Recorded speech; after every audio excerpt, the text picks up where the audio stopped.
स्वागत है मित्रों फिजिक्सना चैप्टर नंबर 1 ना पार्ट 6 में। तो मित्रों गई काले आपने बात करी हती के कूलॉम्बनो नियमनी बात करी हती। एना पछी आपणे 2-3 एक्जाम्पल जोया हता। अहींया मित्रों हवे आपणे थोड़ीक आगळ बात करीए तो आपने खबर है कि ज्यारे कि बे विद्युतभारो होय, एक आ विद्युतभार है Q1 અને एक बीजो विद्युतभार है Q2, बंने एकबीजाथी आर अंतरे होय तो तेमनी वच्चे लागतुं जे विद्युत बळ छे ए सूत्र आपने खबर है कि कूलॉम्ब नामना वैज्ञानिके आप्युं F = Q1 Q2 छेदमां R²। Okay के आवशे गुणाकारमां के Q1 Q2 छेदमां R² आ बे विद्युतभारो वच्चे लागतुं बळ दर्शावे छे। मित्रों हवे घणी वखत एवुं तो नथी के मात्र बे ज विद्युतभारोनी वात करवानी छे। आपणे घणी वखत गणतरी करता होय तो कोईपण पदार्थनी अवकाशमां द्रव्यनी गणतरी करता होय तो द्रव्यमां तो घणा बधा असंख्य एवा विद्युतभार हाजर होय छे। तो तेना माटे कूलॉम्बनो नियम कई रीते लागू पाडी शकाय। तो ज्यारे कोई तंत्रनी वात करवामां तंत्र कोने कहेवाय के बे करता वधारे ज्यारे पदार्थो भेगा थाय त्यारे तेने तंत्र कहेवामां आवे छे। तो ज्यारे बे करता वधारे विद्युतभारो भेगा थाय त्यारे एवा तंत्रने आपणे विद्युत बळ गणવું છે। एवा तंत्र द्वारा कोईपण एक विद्युतभार पर लागतुं बळ आपणे संपातपणाना सिद्धांतथी मेळवी શકીએ। तो मित्रों ज्यारे कोईपण तंत्र होय एमां घणा बधा विद्युतभारो होय अने कोई एक विद्युतभार पर लागतुं आपणे बळ गणવું छे बधा विद्युतभारो द्वारा तो एना आपणे एक अलगथी नियम आप्यो छे। केवो छे मित्रों? संपातपणानो सिद्धांत। संपातपणा एटले खबर छे गुजरातीमां एनुं मीनिंग शुं थाय छे? संपातपणुं एटले एकबीजा उपर एक बीजुं पदार्थनुं संपातीकरण करवुं। आम ज अहींया संपातीकरण एटले बीजुं कांई नहीं मित्रों के कोईपण एक विद्युतभार पर लागतुं बळ गणવું होय तो बधा विद्युतभार वडे लागता बळनो आपणे शुं करवानुं मित्रों? सरवाळो करवानो। एटले आ संपातीकरणनो सिद्धांत छे। तो एनो आपणे एक व्याख्या तरीके बात करिए तो कि संपातपणानो सिद्धांत कोने कहेवाय? तो कि संपातपणानो सिद्धांत एटले बीजुं कांई नहीं, कोईपण विद्युतभार होय आ कोईपण विद्युतभार धारो के आ Q1 छे, कोईपण विद्युतभार Q1 पर बधा विद्युतभारो वडे धारो के आ बधा विद्युतभारो छे अलग अलग, आ Q2 छे, आ Q3 छे, आ Q4 छे, आ Q5 छे, आ Q6 छे, आ बधा विद्युतभारो वडे लागतुं कूलॉम्ब बळ कोना पर लगाडवानुं छे? Q1 उपर। जो आना पर बळ लगाडशे, आना पर बळ लगाडशे, आना पर बळ लगाडशे तो बधा विद्युतभारो वडे कोईपण एक विद्युतभार पर लागतुं बळ छे ए स्वतंत्र कूलॉम्ब बळना सदिशना सरवाळा जेटલું। धारो के आना पर बळ लगाडे छे एनुं आपणे बळनुं सूत्र मेळवी लीधुं। आना पर बळ लगाडे छे Q3 तेना पर बळ आपणे कूलॉम्ब बळ मळी गयुं छे। Q4 आना पर बळ लगाडे छे एना कूलॉम्बनुं सूत्र आपणे मळी गयुं छे। तो बधा कूलॉम्बना बळनो आपणे शुं करवानुं मित्रों? सरवाळो करवानो छे। तो मित्रों हजी एक વાર बोलुं छुं के कोईपण एक विद्युतभार पर बीजा बधा विद्युतभारो वच्चे लागतुं कूलॉम्ब बळ ए स्वतंत्र कूलॉम्ब बळना सदिशना सरवाळा जेटલું होय छे। मित्रों आ आपणे एक વાત કરી તમે સમજાઈ જશે વધારે ડીપમાં। તો આપણે એક તંત્ર લઈએ, તંત્રમાં આપણે 3 વિદ્યુતભારો લઈએ, બેની તો આપણે વાત કરી હતી અહીંયા કુલમ્બના નિયમમાં। હવે આપણે આગળ જઈએ 3 વિદ્યુતભાર લઈએ। તો મિત્રો એક હું અહીંયા Q1 વિદ્યુતભાર અહીંયા લઉં છું। આ મારી પાસે છે Q1 વિદ્યુતભાર અને અહીંયા મારી પાસે છે Q2 વિદ્યુતભાર અને અહીંયા મારી પાસે છે Q3 વિદ્યુતભાર। આ 3 વિદ્યુતભારોનું મેં તંત્ર લીધું છે। હવે એક ઉદ્ગમ બિંદુ લઉં છું અહીંયા, ઉદ્ગમ બિંદુ O મેં અહીંયા લીધું છે। તો ઉદ્ગમ બિંદુ O થી Q1 સુધીનું જે અંતર છે એને હું R1 નામ આપું છું। O થી Q1 સુધીનું અંતર। હવે O થી Q2 સુધીના અંતરને હું R2 નામ આપું છું અને અહીંયા મિત્રો શું આવશે મિત્રો નામ? R3। तो आ रीते 3 स्थान सदिशो आपणे दर्शावी दीधा छे। सौप्रथम आपणे अवकाशमां 3 विद्युतभारो लीधा छे। उद्गम बिंदु तेनामां स्थान सदिशो R1 R2 ने R3 छे। હવે આપણે વાત કરીએ કે જો અહીંયા બળની વાત કરીએ તો આ Q2 થી Q1, Q2 છે Q1 પર બળ લગાડશે કે નહીં? તો કે હા, Q2 છે Q1 પર બળ લગાડશે. એનું સ્થાન સદિશ શું થશે મિત્રો? R12 R12. પછી Q3 છે એ પણ Q1 પર બળ લગાડશે, તો કે એનું સ્થાન સદિશ શું? તો કે R13. ઓકે, હવે Q1 છે એના દ્વારા લાગતું જે બળ છે એ F1, પરિણામી બળ F1 આપણે અહીંયા દોરીશું. પહેલાં તો જો Q3 છે, Q3 બળ લગાડશે. જો Q3 બળ છે, Q3 કેવો છે મિત્રો? ધન વિદ્યુતભાર છે. ધન વિદ્યુતભાર હંમેશા બહાર તરફ બળ લગાડે. આપણે આને પછીના ટોપિકમાં વાત કરીશું. તો F1 ઉપર કોણ બળ લગાડે છે? Q1 ઉપર કોણ બળ લગાડે છે? ત્રીજો વિદ્યુતભાર, તો F1 3. અહીંયા આ દિશામાં 1 ઉપર કોણ બળ લગાડે છે? તો 2 બળ લગાડે છે.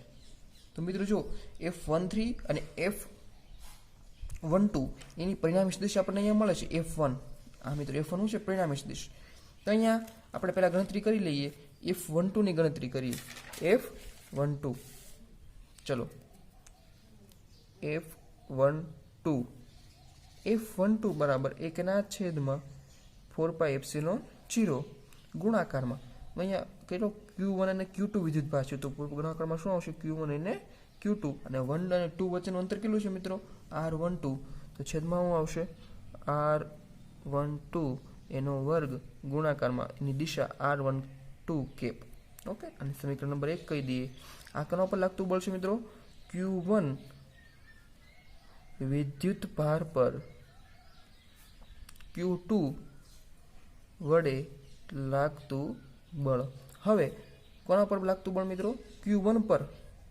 Q1 વિદ્યુતભાર પર Q3 વડે લાગતું બળ. Q3 વડે લાગતું બળ. તો F13 ઇઝ ઇક્વલ ટુ 1/4πε0. અહીંયા મિત્રો 1 અને 3 છે, તો ઉપર શું આવશે? Q1 અને Q3. એમની વચ્ચેનું અંતર કેટલું છે મિત્રો? R13. તો R13 એનો વર્ગ એની દિશા R કેપ 1/3. મિત્રો આ સમીકરણ નંબર 2 આપી દીધું. હવે અહીંયા જો મિત્રો R13 અને F13 અને F12 અને પરિણામી સદિશ ક્યાં મળે છે મિત્રો? પરિણામી બળ F1. તો F1 પરિણામી બળ કોના પર મિત્રો પરિણામી બળ છે? Q1 પર. Q1 પર પરિણામી બળની વાત કરીએ તો F પરિણામી બળ છે, જેના બરાબર શું થાય મિત્રો? F12 plus F13. અહીંયા જ આપણે મિત્રો સંપાતપણાના સિદ્ધાંતની વાત કરી હતી પહેલા, કે સંપાતપણાનો સિદ્ધાંત કોને કહેવાય? કે કોઈ પણ એક વિદ્યુતભાર, આ Q1 છે, કોઈ પણ એક વિદ્યુતભાર પર લાગતું બળ બીજા બધા વિદ્યુતભારો દ્વારા, તો કોઈ પણ એક વિદ્યુતભાર પર લાગતું બળ એ દરેક વિદ્યુતભારના સ્વતંત્ર કુલમ બળના સરવાળા જેટલું છે. તો જો આના વડે આ બે વચ્ચે જે કુલમ બળ લાગે છે અને આ બે વચ્ચે જે કુલમ બળ લાગે છે, એ બધા બળનો શું થાય મિત્રો? સ્વતંત્ર સરવાળો થાય છે. તો અહીંયા F12 બંનેની કિંમત ખબર છે, બંનેમાં આપણને ખબર છે 1/4πε0 કોમન છે. તો 1/, અહીંયા 4πε0, અને બીજું શું મિત્રો આમાં કોમન છે? Q1 કોમન છે. અહીંયા Q1 છે, અહીંયા કોમન છે, કારણ કે બળ એક જ પર લાગે છે Q1. તો અંદર શું વધશે મિત્રો? Q2 છેદમાં R12² into R12 cap plus Q3 R13² into R cap 13. Okay, આપણે માત્ર 2 વિદ્યુતભારોની વાત કરી છે. કેટલા વિદ્યુતભારો મિત્રો? 2 વિદ્યુતભારોની વાત કરી છે. હવે અહીંયા 3 વિદ્યુતભારોની વાત કરી છે. તો 3 વિદ્યુતભાર કરતાં વધારે વિદ્યુતભાર હોય, ધારો કે n વિદ્યુતભાર હોય, તો એના માટે કઈ રીતે વાત કરીશું? તેની માટે સિમ્પલ આકૃતિ તમને અહીંયા દર્શાવી દઉં કે એક તો પહેલાં હું વિદ્યુતભાર લઈ લો Q1 પર લાગતા બળો આપણે ગોતવા છે. Q1 વિદ્યુતભાર લીધો. હવે આ જ રીતે હું અહીંયા એક વાત કરું કે Q1 વિદ્યુતભાર અહીંયા લીધો છે, પછી હું Q2 વિદ્યુતભાર અહીંયા લઉં છું, પછી Q3 વિદ્યુતભાર છે એ મિત્રો અહીંયા મેં Q3 અહીંયા લીધું છે. તમે કોઈ પણ જગ્યાએ વાત કરી શકો, આવું કંઈ ફિક્સ સ્થાન એનું છે નહીં. આ Q4 અહીંયા લીધો છે, અહીંયા મેં લીધો છે Q5 લીધો છે. ઓકે, તો બધા વિદ્યુતભારો મેં જો 2 કરતાં વધારે વિદ્યુતભારો મેં ધ્યાનમાં લીધા છે. ઓકે, તો હવે Q1 પર Q2 વડે લાગતું બળ છે એ મિત્રો અહીંથી દર્શાવી દઉં. આ Q2 વડે લાગતું બળ, એને હું શું કહી છું મિત્રો, 1 ઉપર કોણ બળ લગાડે છે, 2 બળ લગાડે છે, F1 2. અહીંયા Q1 છે એની ઉપર 4 બળ લગાડતું હોય તો 4 નું બળ મિત્રો અહીંથી આ દર્શાવી દઉં, F1 ઉપર કોણ બળ લગાડે છે, 4 બળ લગાડે છે, એની દિશા આ છે. પછી એની ઉપર 5 બળ લગાડે છે તો એની દિશા અહીંથી દર્શાવી દઉં કે F1 અને 5.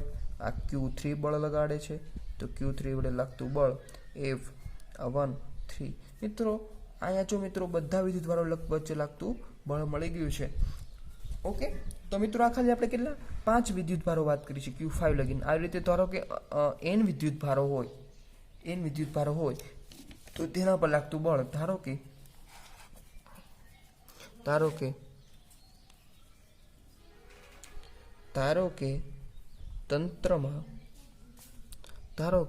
તંત્રમાં Q1 Q2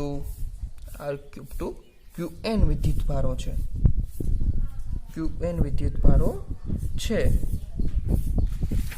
જેના કારણે Q1 પર લાગતું બળ, કોના પર મિત્રો, Q1 પર લાગતું બળ, એને આપણે F1 કહી દઈએ. Q1 પર લાગતું બળ જે શું મળશે મિત્રો, F1 2 દ્વારા બળ પ્લસ F1 ઉપર લાગતું બળ 3 દ્વારા, પહેલા વિદ્યુતભાર પર ચોથા વડે લાગતું બળ, આવી રીતે મેં તો F પહેલા ઉપર n વડે લાગતું બળ. ઓકે, તો મિત્રો આ રીતે આપણે બધી કિંમતો મૂકી દઈએ ને બધામાં આપણે એકના Q1 કોમન નીકળશે.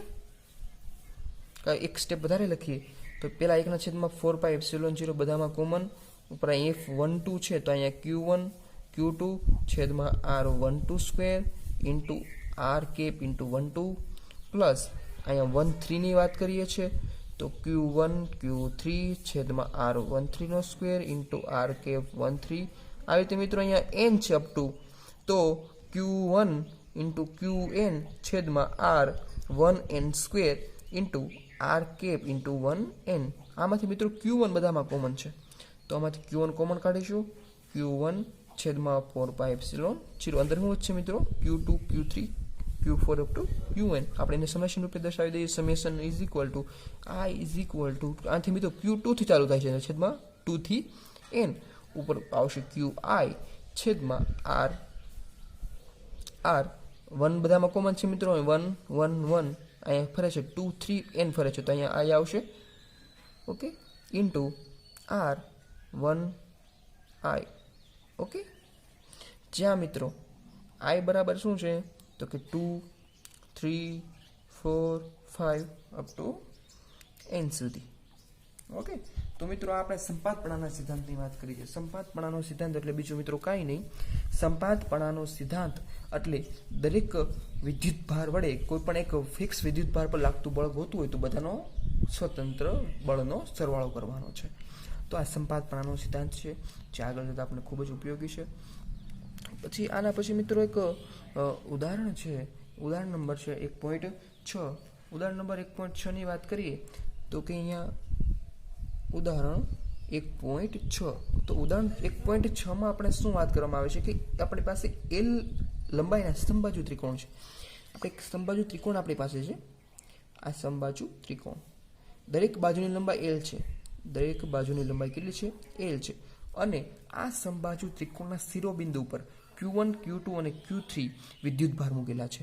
આ શિરોબિંદુ A છે એના ઉપર પણ Q1 વિદ્યુતભાર છે, આ શિરોબિંદુ B છે એના ઉપર Q2 વિદ્યુતભાર છે, આ શિરોબિંદુ C છે એના ઉપર Q3 વિદ્યુતભાર છે. મિત્રો પણ રકમમાં અહીંયા કહેવામાં આવ્યું છે કે Q1 is equal two Q2 is equal two Q3 is equal two Q, કે દરેક વિદ્યુતભારનું મૂલ્ય છે Q સમાન છે. એટલે બધા વિદ્યુતભારો મિત્રો કેવા છે, સમાન છે. એટલે બધું બળ છે કેવું લાગતું છે, સમાન લાગતું છે અહીંયા. અને ત્રિકોણના મધ્ય બિંદુ પર, અહીંયા ત્રિકોણનું જે મધ્ય બિંદુ આવે ત્યાં ત્રિકોણના મધ્ય બિંદુ પર એક કેપિટલ Q વિદ્યુતભાર મૂકવામાં આવ્યો છે. તો મિત્રો અહીંથી આપણે એક લંબ દોર્યો છે તો અહીં મધ્ય બિંદુ O છે એના પર Q વિદ્યુતભાર મૂકવામાં આવ્યો છે. તો Q વિદ્યુતભાર પર કેટલું બળ લાગશે, Q વિદ્યુતભાર પર કેટલું બળ લાગશે તો અહીંયા વાત કરીએ અહીંયા કે એફની વાત કરીએ F2 આ Q2ના કારણે લાગતું બળ Q2ના કારણે લાગતું બળ આપણે આ રીતે દોરી શકીએ. ઓકે, આ F2ની વાત કરી છે. એવી જ રીતે અહીંયા F3ની વાત કરીએ. F3ની વાત કરીએ તો F3 આપણે અહીંયા દોર્યો છે. આ મિત્રો છે F3. ઓકે, અને એ જ રીતે આપણે Q1ના કારણે બળ લાગતું હોય એવું ગણીએ તો Q1ના કારણે લાગતું બળ અહીંયા આ Q1ના કારણે લાગતું બળ F1. તો મિત્રો અહીંયા આપણે બધા જ જે સદિશો છે F1, F2 ને F3 એને આપણે ભેગા કરીએ તો મિત્રો જો અહીંયા આપણે વાત કરીએ કે આપણી પાસે છે આ છે F1 છે. આપણી પાસે જો મિત્રો અહીં F1 છે તો F1 ને મેં દર્શાવ્યો છે. પછી આ F2 છે, આ F2 ના રીતે દર્શાવું છું. આ મિત્રો છે આપણી મારી પાસે F2. ઓકે, જો આ F2 છે અહીંયા છે, F2 ને મેં અહીંયા દર્શાવ્યો છે. એ જ રીતે આ રીતે F3 અહીંયા છે. જો આ મારી પાસે શું છે F3, કારણ કે 3ના કારણે લાગતું બળ F3. તો F3 ને હું દર્શાવું છું આ જ રીતે. આ F3 થઈ ગયો છે મિત્રો. અહીંયા ધ્યાન રાખજો મિત્રો, અહીંયા Q પર આ Q3ના કારણે આ દિશામાં F3 બળ લાગે છે, Q2ના કારણે F2 બળ લાગે છે અને 1ના કારણે નીચે અહીંયા F1 બળ લાગે છે. તો મિત્રો અહીંયા જો સંપૂર્ણ એક સાયકલ પૂરી થઈ ગઈ છે સદિશની. સંપૂર્ણ એક સાયકલ, એક પૂર્ણ ચક્ર પૂરું કરે છે. અને આ બધા સદિશો વચ્ચે ખૂણો છે મિત્રો 120 ડિગ્રી. તમે આ ગણી શકો કે આ ખૂણો કેટલો થાય મિત્રો 120 ડિગ્રી ખૂણો છે. તો અહીંયા આપણે વાત કરીએ કે ચક્ર પૂરું કરે છે સદિશો, તો હંમેશા તમારે યાદ રાખવાની જરૂર છે ક્યારેક કોઈ પણ સદિશ હોય એક પૂર્ણ ચક્ર પૂરું કરતું હોય ત્યારે તેનું પરિણામી બળ છે તો પરિણામી જે બળ છે પરિણામી સદિશ એ કેવો હોય છે મિત્રો? શૂન્ય. તો અહીંયા પરિણામી બળ આપણને કેવું મળે મિત્રો? શૂન્ય મળે. ટૂંકમાં દાખલો છે મિત્રો, બુક્સમાં બહુ લોંગ છે પણ આ એક યાદ રાખવાની જરૂર છે કે કોઈ પણ સદિશ હોય એ પૂર્ણ ચક્ર પૂર્ણ કરે ત્યારે તેને આપણે કહી શકીએ કે આ સદિશ છે એનું પરિણામી બળ કેવું છે મિત્રો? શૂન્ય છે. હવે આ એક્ઝામ્પલ નંબર અને પછીનો છે એક્ઝામ્પલ ઉદાહરણ 1.7. તો ઉદાહરણ 1.7ની વાત કરીએ તો ઉદાહરણ 1.7માં પણ આપણે કીધું છે કે ત્રિકોણના 3 શિરોબિંદુ ઉપર, તો આકૃતિ અહીંયા દોરું છું કે આ ત્રિકોણ છે, સમબાજુ ત્રિકોણ છે. સમબાજુ ત્રિકોણના શિરોબિંદુ ઉપર એક તો +Q, તો આ શિરોબિંદુથી ચાલુ કરું છું. અહીંયા A છે, આના પર +Q વિદ્યુતભાર છે. આના પર મિત્રો +Q વિદ્યુતભાર છે. આ શિરોબિંદુ મારી પાસે B છે, એના પર પણ +Q વિદ્યુતભાર છે. અને આ શિરોબિંદુ મારી પાસે C છે જેની ઉપર -Q વિદ્યુતભાર છે. મિત્રો આ જે આકૃતિ છે તમને એક્ઝામ્પલમાં આપી દીધી છે એટલે મૂંઝાવાની જરૂર નથી કે મારે +Q ક્યાં મૂકો અને -Q ક્યાં મૂકો. તો ત્રિકોણના 3 સમબાજુ ત્રિકોણ છે શિરોબિંદુ પર મિત્રો બધી બાજુની લંબાઈ L છે. આ બધી શિરોબિંદુની બાજુ છે એની લંબાઈ કેટલી છે મિત્રો? L છે. સમબાજુ ત્રિકોણ છે તો આના પર +Q છે, આના પર +Q છે, આના પર -Q વિદ્યુતભાર છે. તો હવે વાત કરીએ આપણે કે રકમમાં માંગ્યું છે તો દરેક વિદ્યુતભાર પર કેટલું બળ લાગતું છે.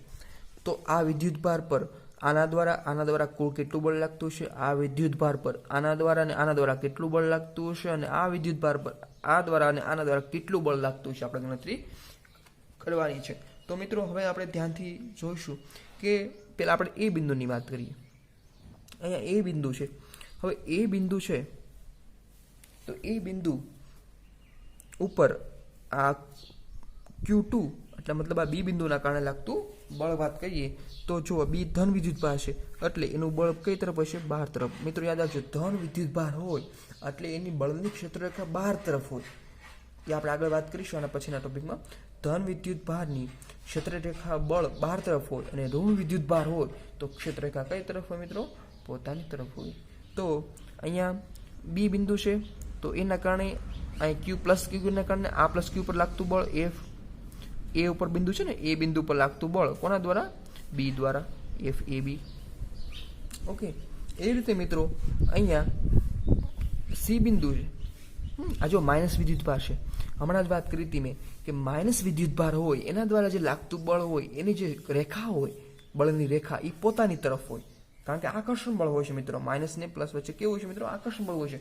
એટલે માઇનસની ક્ષેત્રરેખા કઈ તરફ હોય, પોતાની તરફ હોય. તો અહીંયા પોતાની તરફ એટલે એની તરફ આપણે દોરી નાખી સી બિંદુ તરફ. તો કયું બળ છે મિત્રો અહીંયા, એફ.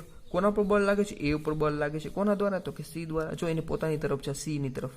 ઓકે, તો એફ એસી છે મિત્રો. આનું પરિણામી બળ આપણે દોરીએ ચતુષ્કોણના નિયમ મુજબ, તો આ પરિણામી બળ છે, આ બંનેનું પરિણામી બળ અહીંયા આ એફ એ ઉપર બળ લાગતું બળ, આ એફ એ બળ. ઓકે, તો મિત્રો જો અહીંયા એક ચતુષ્કોણ જેવું આપણે દેખાય છે. આપણે ચતુષ્કોણનો નિયમ ભણી ગયા હતા 11મા ધોરણમાં. અને આમની વચ્ચેનો જો મિત્રો આ ખૂણો કેટલો છે મિત્રો, 60નો ખૂણો છે. આ ત્રિકોણનો એક ખૂણો કેટલો છે મિત્રો, 60નો. તો આ ટોટલ ખૂણો કેટલો થઈ જાય મિત્રો, એટલો ખૂણો 120 ડિગ્રી. ઓકે, 120 અને 60 ટોટલ એટલું કેટલું થઈ ગયું મિત્રો, 180 ડિગ્રી. ઓકે, હવે આ બી બિંદુની વાત કરીએ તો બી બિંદુ પર એ બિંદુના કારણે લાગતું બળ ધન વિદ્યુત ભાર છે, એટલે બહાર તરફ છે. તો એફ બી ઉપર લાગતું બળ એ દ્વારા. એવી જ રીતે અહીંયા માઇનસ વિદ્યુત ભાર છે, એટલે પોતાની તરફ બળ આવશે, એટલે પોતાની તરફ આપણે દોરી દઈએ. તો એફ બી ઉપર લાગતું બળ સી દ્વારા. ઓકે, આનું પણ પરિણામી બળ આપણને અહીંયા મળશે. ઓકે, આ પણ ચતુષ્કોણનો નિયમ છે. આ એફ બી છે પરિણામી બળ. ઓકે, આવી રીતે મિત્રો સી બિંદુ પર, સી બિંદુની વાત કરીએ જો મિત્રો, એ માઇનસ વિદ્યુત ભાર છે. એના કારણે પ્લસ ક્યુના કારણે લાગતું બળ અહીંયા આ એ બિંદુ પર પ્લસ ક્યુ છે, એના કારણે આની ઉપર લાગતું બળ. તો એ બળ આવશે મિત્રો આ તરફ, કારણ કે આકર્ષણ બળ છે ને મિત્રો, આકર્ષણ બળ છે. અપાકર્ષણ બળ હોય તો બહાર તરફ હોય છે ને. તો આ વાત કરીશું એફ સી ઉપર લાગતું બળ કોના દ્વારા, તો કે એ દ્વારા. એવી જ રીતે એફ સી ઉપર લાગતું બળ કોના દ્વારા, તો કે બી દ્વારા. એફ સી ઉપર લાગતું બળ કોના દ્વારા, બી દ્વારા. આ બંનેનું પરિણામી બળ વાત કરીએ તો આ બેનું પરિણામી બળ અહીંયા મળશે એફ સી. હવે આપણે ડિટેલમાં અભ્યાસ કરીશું. તો પહેલાં આપણે એ બિંદુની વાત કરીએ. એ બિંદુ પર લાગતું બળ, તો એ બિંદુ પર લાગતું બળ. તો એ બિંદુ પર લાગતું બળ ગોતવું છે. તો એ બિંદુ પર આપણે લાગતું બળ ગોતવું હોય તો પહેલાં આ બે બળના ઘટકો મેળવવા પડે. એફ એસી મેળવવો પડે અને એફ એ બી મેળવવો પડે. તો એફ આપણે પહેલાં એ બી મેળવી લઈએ. તો એફ એ બી બરાબર ખબર છે પહેલાં, તો 1/4πε0. અને એ બી એટલે બંને ઉપર જો અહીંયા પ્લસ વિદ્યુત ભાર છે તો અહીંયા ક્યુનો સ્ક્વેર આવશે ઉપર, અને એમની વચ્ચેનું અંતર કેટલું છે, તો કે એલ અંતર છે, છેદમાં એલનો સ્ક્વેર. એ રીતે એફ એસી મેળવી લઈએ. એફ એસી અહીંયા છે મિત્રો. એફ એસી મેળવવું હોય તો કયા વિદ્યુત ભાર વચ્ચે લાગતું બળ છે, માઇનસ ક્યુ અને પ્લસ ક્યુ વચ્ચે, માઇનસ ક્યુ અને પ્લસ ક્યુ વચ્ચે. પણ અહીંયા બેનું આપણે માનક લઈએ છીએ, મૂલ્ય લઈએ છીએ. તો 1/4πε0 ઉપર એ પણ અહીંયા ક્યુ સ્ક્વેર આવશે, કારણ કે મિત્રો અહીંયા આ ક્યુ છે, આ માઇનસ ક્યુ છે, પણ આપણે માનક લીધો છે એટલે બંને વિદ્યુતભારનો ગુણાકાર કેવો થઈ જાય મિત્રો, ધન થઈ જાય સ્ક્વેર. આ બે વચ્ચેનો અંતર કેટલો છે મિત્રો, એલ. તો છેદમાં એલ સ્ક્વેર, છેદમાં એલ સ્ક્વેર. અહીંયા હવે આપણે અહીંયા વાત કરીશું કે પરિણામી બળ. અહીંયા પરિણામી બળ શું છે મિત્રો, એફ એ. તો મિત્રો જો અહીંયા આ બંને બળોનું મૂલ્ય કેવું મળ્યું છે, સરખું. તો બંને બળને હું કહી દઉં કે F A B is equal to F AC is equal to F. બંનેને એફ નામ આપી દીધું, કારણ કે બંને બળ કેવા છે મિત્રો, સરખા છે. હવે આનું પરિણામી બળ કયું છે મિત્રો, એફ એસી અને એફ એ બીનું પરિણામી બળ કયું છે, તો કે એફ એ. અહીં ચતુષ્કોણનો નિયમ છે. ચતુષ્કોણના નિયમ માટે પરિણામી બળનું સૂત્ર આપણને ખબર છે. તો કે એફ એ આ પરિણામી બળ ઇઝ ઇક્વલ ટુ વર્ગમૂળમાં એફ એ બીનો વર્ગ, તો કે એફ એ બીનો વર્ગ પ્લસ એફ એસીનો વર્ગ, એફ એસીનો વર્ગ plus 2 F A B F AC, F A B F AC into cos theta અથવા કોસ આલ્ફા. કે તો કોસ ખૂણો કેટલો છે મિત્રો આ બે વચ્ચેનો, 120 ડિગ્રી. તો કોસ 120 ડિગ્રી. Okay, cos 120. હવે આપણે આની કિંમતો મૂકીએ અને ગણતરી કરીએ તો કે આપણને ખબર છે કે એફ એ બી અને એફ એસી એની મૂલ્ય કેવું છે, સરખું છે. એના બરાબર એફ કીધું છે, તો આના બરાબર એફ મૂકી દઈએ. તો અહીંયા એફનો સ્ક્વેર વર્ગમૂળની વાત કરવાની છે, તો વર્ગમૂળમાં આ એફનો સ્ક્વેર પ્લસ અહીંયા પણ એફનો સ્ક્વેર પ્લસ 2 એફ ગુણ્યા એફ એટલે 2 એફ સ્ક્વેર અને કોસ 120 ડિગ્રી. મિત્રો તમે ગણતરી કરી શકો, કોસ 120 ડિગ્રીની કિંમત આપણે કેટલી આવે છે મિત્રો, -1/2. તો મિત્રો અહીંયા બે કેન્સલ થઈ જાય, માઇનસ આગળ આવશે તો આવશે 2 F square plus F square 2f square, આ 2 2 કેન્સલ, માઇનસ એફ સ્ક્વેર વર્ગમૂળમાં 2f સ્ક્વેરમાંથી એફ સ્ક્વેર જાય તો વર્ગમૂળમાં છે એફ સ્ક્વેર, અને જવાબ શું આવશે મિત્રો? એફ. તો એફ એનું મૂલ્ય જે છે એ કેટલું આવ્યું છે મિત્રો? એફ જેટલું. અહીંયા સોરી, આની કિંમત એફ સ્ક્વેર છે, આની કિંમત એફ સ્ક્વેર છે, પછી 2f ગુણ્યા એફ એટલે એફ સ્ક્વેર, cos 120 ડિગ્રી એટલે -1 હાફ, આ માઇનસ આગળ આવશે, આ 2 2 કેન્સલ, તો એફ સ્ક્વેર વધ્યા છે, તો 2f square minus F square એટલે એફ સ્ક્વેર વધશે, એનું વર્ગમૂળ છે એટલે એફ આવશે. તો એફ એની કિંમત છે, જે એફ એની કિંમત એ આપણને કેટલી મળી છે? એફ જેટલી. આ જ રીતે મિત્રો સમાન છે, જો અહીંયા પણ પ્લસ q વિદ્યુતભાર છે, તો તમે આને એફ બી ઉપર લાગતું જે બળ ગણશો તો મેં એફ બી એ ગણો, એફ બીસી ગણો, પછી એફ બી ગણો, આ ખૂણો પણ 120 ડિગ્રી છે. તો મિત્રો એ ઉપર લાગતું બળ અને બી ઉપર લાગતું બળ બંને બળ કેવા મળશે? સમાન મળશે. તો અહીંયા પણ લખી નાખું છું, એફ બી ઉપર લાગતું જે બળ છે એ પણ આપણને કેટલું મળશે? એફ જેટલું મળશે. ઓકે, હવે આપણે સી ઉપર લાગતું બળ ગણીએ. સી ઉપરની વાત કરી દઉં મિત્રો, જો સી બિંદુ અહીંયા ટોચ ઉપર છે, સી બિંદુ અહીંયા ટોચ ઉપર છે, અને એફ જે સી છે આ તરફ છે, અને એફ સી બી છે આ તરફ છે, પરિણામી બળ અહીંયા છે. તો એની વાત કરી દઈએ આપણે. જો અહીંયા સૌપ્રથમ આપણને એફ એ અને એફ બી બંનેની કિંમત મળી છે, કેટલી છે? તો કે એફ જેટલી મળી છે. હવે સી બિંદુની વાત કરીએ, તો સી બિંદુની સૌપ્રથમ પહેલાં આકૃતિ તમને સમજાવું છું. આ સી બિંદુ છે મારી પાસે, સી બિંદુ પર અહીંયા આ તરફ આપણને બળ લાગે છે એફ સી એ બિંદુ દ્વારા, અને આ તરફ આપણને બળ લાગે છે એફ સી બી બિંદુ દ્વારા. આનું પરિણામી બળ આપણને અહીંયા મળે છે, પરિણામી બળ એફ સી નીચે તરફ. હવે આ વચ્ચેનો ખૂણો કેટલો થાય મિત્રો? 60 ડિગ્રી. આ ત્રિકોણ ઉપરના શિરોબિંદુ વચ્ચેનો ખૂણો કેટલો થાય? 60 ડિગ્રી. અને આ સી ઉપર -q વિદ્યુતભાર છે. ઓકે, પહેલાં આપણે એફ સી એ ગણી લઈએ. ચલો, F C A is equal to 1/4πε0. મિત્રો આનું માનક લેવાનું છે, મૂલ્ય લેવાનું છે, એટલે આ q વિદ્યુતભાર છે -q, અને અહીંયા એ બિંદુ પર પણ q વિદ્યુતભાર છે, તો ઉપર q સ્ક્વેર થઈ જશે, અને વચ્ચેનું અંતર l સ્ક્વેર.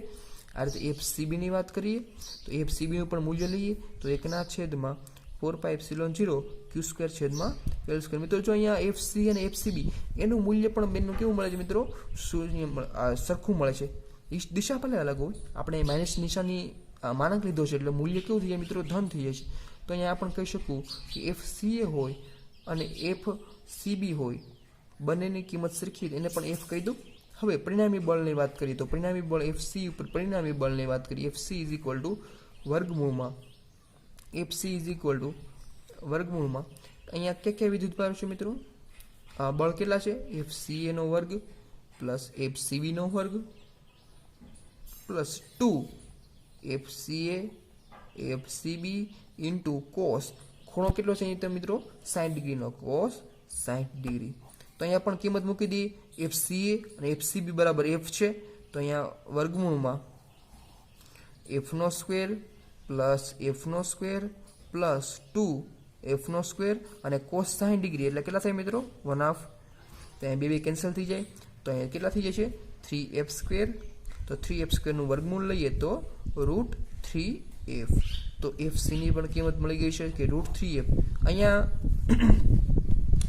એફ એની કિંમતની વાત કરીએ તો એફ એ છે અને એફ બી છે એના બરાબર આપણને એફ કિંમત મળી છે, અને એફ સી બરાબર √3f મળી છે. અને એફ બરાબર તો આપણને ખબર છે, એફ કોને કીધું છે આપણે મિત્રો? આને કીધું છે. આના બરાબર શું છે? 1/4πε0 q સ્ક્વેરના છેદમાં l સ્ક્વેર, q સ્ક્વેરના છેદમાં l સ્ક્વેર. તો અહીંયા આ એક્ઝામ્પલ પણ પૂર્ણ થયો છે. હવે આપણે આગળ તરફ વાત કરીએ કે વિદ્યુત ક્ષેત્રની વાત કરીએ. અહીંયા કુલમના નિયમના એક્ઝામ્પલ થોડાક છે સ્વાધ્યાયના, એ આપણે પછી ગણીશું બીજા લેક્ચરમાં. અહીંયા આપણે હવે વિદ્યુત ક્ષેત્રની વાત કરવાની છે. વિદ્યુત ક્ષેત્ર કોને કહેવાય?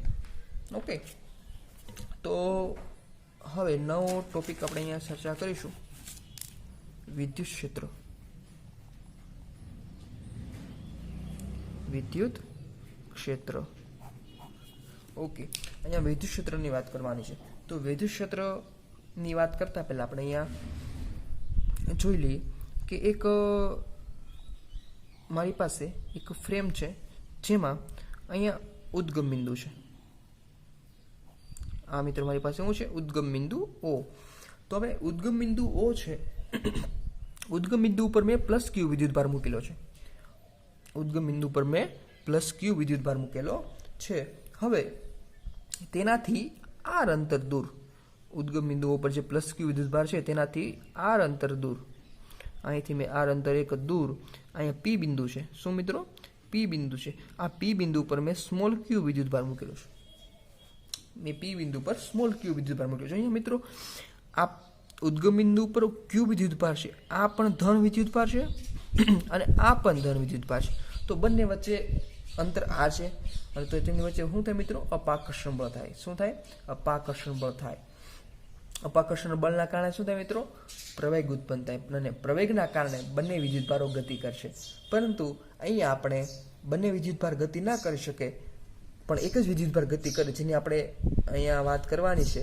કારણ કે આપણે અહીંયા ગણતરી કરવાની છે. તો બંને વિદ્યુતભાર ગતિ કરતા હોય તો આપણે એક સચોટ મૂલ્ય મેળવી શકીએ નહીં. તેથી અહીંયા આપણે એક જ q વિદ્યુતભારને ગતિ કરાવવો છે અપાકર્ષણ બળના કારણે.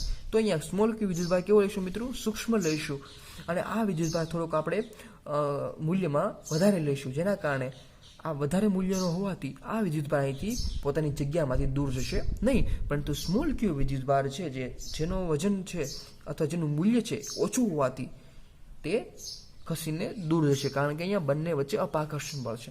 તો અહીંયા આ ટાઈપની એક સિમ્પલ આપણે વાત કરી છે. અહીંયા આપણે કેપિટલ Q ના કારણે q પર લાગતું બળ ગણીએ. q પર લાગતું બળની વાત કરીએ તો F બંને વચ્ચે લાગતું બળ F 1/4πε0. ક્યાં વિદ્યુતભાર છે? તો કે કેપિટલ Q છે, એક છે q, તેમની વચ્ચેનું અંતર છે r, તો છેદમાં આવશે r² અને એની દિશા r². ઓકે, અહીંયા મિત્રો q વિદ્યુતભાર છે એને છેદમાં લાવું છું, F ના છેદમાં. તો F ના છેદમાં q વિદ્યુતભાર =1/4πε0 કેપિટલ Q છેદમાં r² r². અહીંયા જો મિત્રો F ના છેદમાં મેં q વિદ્યુતભારને છેદમાં લાવ્યો છું. હવે આ q વિદ્યુતભાર ખૂબ જ સૂક્ષ્મ હોય એટલે એનું મૂલ્ય છે Q = 1 કુલમ હોય અને એકમ વિદ્યુતભાર થયો, આ એકમ મૂલ્ય થવાનું. તો Q = 1 કુલમ હોય તો એકમ વિદ્યુતભાર દીઠ લાગતા આ બળને એકમ, જો આનું મૂલ્ય એકમ છે, 1 કુલમ છે, તો 1 કુલમ દીઠ જે લાગતું બળ છે એને આપણે કહીશું વિદ્યુત ક્ષેત્ર. લાગતા બળને શું કહેવાય મિત્રો? વિદ્યુત ક્ષેત્ર કહે છે, અથવા ને E વડે પણ દર્શાવે છે વિદ્યુત ક્ષેત્ર એટલે ઇલેક્ટ્રિક ફિલ્ડ. વિદ્યુત ક્ષેત્ર એટલે ઇલેક્ટ્રિક ફિલ્ડ, એને E વડે દર્શાવાય છે. જેને બીજું પણ કહેવાય છે કે વિદ્યુત ક્ષેત્રની તીવ્રતા પણ કહેવાય છે. વિદ્યુત ક્ષેત્રની તીવ્રતા યાદ રાખજો મિત્રો. અહીંયા F ના છેદમાં Q છે, એમાં Q બરાબર આપણે 1 કુલમ લઈએ તો એકમ વિદ્યુતભાર દીઠ જે લાગતા બળ છે, એકમ વિદ્યુતભાર પર લાગતું જે બળ છે એને આપણે કહીશું વિદ્યુત ક્ષેત્ર. વિદ્યુત ક્ષેત્ર એટલે બીજું કાંઈ નહીં મિત્રો. ધારો કે આપણી પાસે અહીં +Q વિદ્યુતભાર હોય, ઓકે, આ +Q વિદ્યુતભાર છે. હવે અહીંથી મિત્રો ધારો કે અહીંયા મારી પાસે એટલા અંતરે દૂર મારી પાસે બીજો વિદ્યુતભાર છે +Q. હવે આ બંને વચ્ચે મિત્રો શું થવું જોઈએ? અપાકર્ષણ બળ થવું જોઈએ. પરંતુ અહીંયા +Q છે, અપાકર્ષણ બળનો અનુભવ કરતો નથી, દૂર જતો અપાકર્ષણ બળ અનુભવ થતો નથી. હવે મિત્રો અહીંયા +Q વિદ્યુતભારને આપણે થોડુંક નજીક લઈ જઈએ. હું ધારો કે એટલો નજીક લઈ ગયો +Q વિદ્યુતભારને. હવે આ બે વચ્ચે અપાકર્ષણ બળ લાગે છે અને બંને વિદ્યુતભારો એકબીજાથી દૂર જાય છે. આનું કારણ શું મિત્રો? કે આ +Q છે એને પોતાનું એક ક્ષેત્ર હશે, વિસ્તાર હશે પોતાનો, જ્યાં પોતાની અસર જે છે +Q વિદ્યુતભાર એટલે પોતાનો જે ગુણધર્મ છે એની અસર ઉપજાવતો હશે. અને આ ક્ષેત્રમાં જ્યાં સુધી કોઈ વિદ્યુતભાર પ્રવેશ ન કરે ત્યાં સુધી તેના પર બળ લાગે નહીં. હવે આ +Q વિદ્યુતભાર છે, ધારો કે આનું ક્ષેત્ર છે અહીં સુધીનું.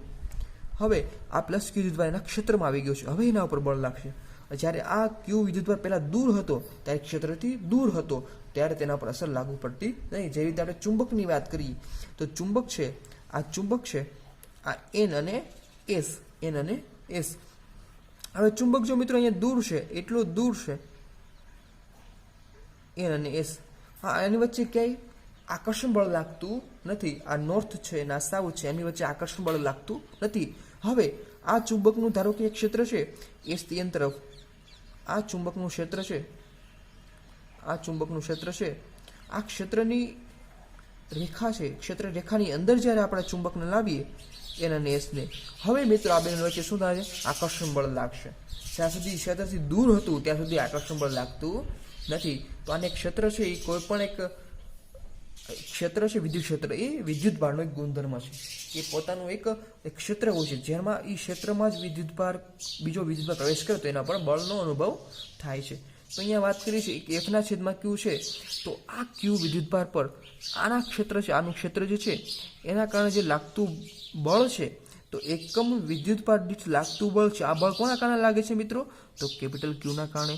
તો એકમ વિદ્યુત ભાર દીઠ લાગતા બળને શું કહેવાય છે? વિદ્યુત ક્ષેત્ર કહેવાય છે. અને વિદ્યુત ક્ષેત્રનું બીજું નામ શું છે? વિદ્યુત ક્ષેત્રની તીવ્રતા પણ કહેવાય છે, જેને ઈ વડે દેવાય છે. ઈ વડે, ઈ એટલે ઇલેક્ટ્રિક ફિલ્ડ. અને હવે આગળ આપણે વાત કરીએ તો કે ઈ is equal to electric field એટલે શું મિત્રો? એફના છેદમાં ક્યુ. એફના છેદમાં ક્યુ એટલે એકમ વિદ્યુત ભાર દીઠ લાગતું બળ. આ સૂત્ર યાદ રાખજો મિત્રો, કે વિદ્યુત ક્ષેત્રનું સૂત્ર પૂછાય તમને, વિદ્યુત ક્ષેત્રનું સૂત્ર પૂછાય તો એફના છેદમાં Q is equal to E. E is equal to એફના છેદમાં ક્યુ, કે એકમ વિદ્યુત ભાર દીઠ લાગતા બળને શું કહેવાય છે? વિદ્યુત ક્ષેત્ર. ઇઝ ઇક્વલ ટુ એફના છેદમાં ક્યુ. મિત્રો આમાંથી તમે એફને કરતા બનાવો, એફ એટલે બળ, લાગતા બળને કરતા બનાવો તો શું થાય મિત્રો? ક્યુ ઇન્ટુ ઈ. ક્યુ ઇન્ટુ ઈ. ઓકે, અહીંયા એક મહત્વનો મુદ્દો એ છે કે જે આ વિદ્યુત ક્ષેત્ર છે, વિદ્યુત ક્ષેત્ર મિત્રો અહીંયા સદિશ રાશિ છે. કેવી રાશિ છે? સદિશ રાશિ છે. એની દિશા પણ હોય છે અને મૂલ્ય પણ હોય છે. કેમ સદિશ રાશિ છે? કારણ કે અહીંયા એફ જે છે બળ, બળ સદિશ રાશિ હોવાથી અહીંયા વિદ્યુત ક્ષેત્ર પણ કેવી રાશિ છે મિત્રો? સદિશ રાશિ છે. ઓકે, અને એના પારિમાણિક સૂત્રની વાત કરીએ, વિદ્યુત ક્ષેત્રના પારિમાણિક સૂત્રની વાત કરીએ તો વિદ્યુત ક્ષેત્રનું પારિમાણિક સૂત્રની વાત કરીએ તો કે આ વિદ્યુત ક્ષેત્ર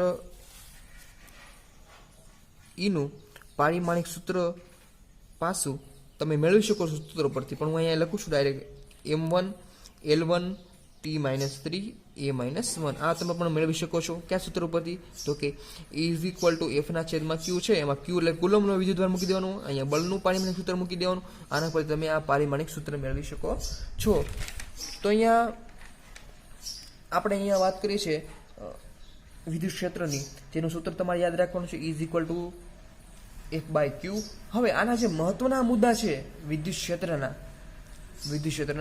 મહત્વના મુદ્દા, એ મુદ્દાઓ આપણે પછીના લેક્ચરમાં આપણે એની વાત કરીશું, કારણ કે પછી ખૂબ જ લોંગ લેક્ચર થઈ જશે અને વિદ્યાર્થી તમારે પાછું યાદ રાખવું ખૂબ જ મુશ્કેલ પડે છે. તો મહત્વના મુદ્દા આપણે નેક્સ્ટ લેક્ચરમાં વાત કરીશું. ઓકે, ધન્યવાદ, થેન્ક યુ.